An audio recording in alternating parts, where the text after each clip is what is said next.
अहो सविताताई. हां बोल की बाई. अहो तुम्ही केव्हा आला? आजच आले. सकाळी करेक्ट 6 वाजता टच. हां. रेल्वेने आला का? अरे खुळीबिळी आहेस का काय? माझं पोरगा मला पाठवतोय रेल्वेने. हां शानी तू येत असशील. लष्करी लष्करी बस करून पाठवले. लष्करी. अहो ते लक्झरी असतंय. हां तेच ते. लष्करी का लष्करी. तुला काय माहिती केव्हा गेल्यास?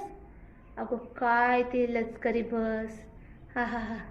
स्वर्गात गेल्यासारखं वाटलं का? स्वर्गात. काय त्या शिटा मऊ मऊ, काय त्या अंगावर घ्यायला चादर मऊ मऊ, आणि एशी एशी बरं का, एशी फुल एशी. 24 तास तुम्ही जेवढं झोपायचं तेवढं झोपा. आणि हा ती झोपायची कसली म्हणत, अशी झोपूनच. उठून पण बसलो ना मी. जेव्हा गाडीत बसलं तसं झोपलोय. सकाळीच डोळं उघडलं मिरज आल्या आल्या. हां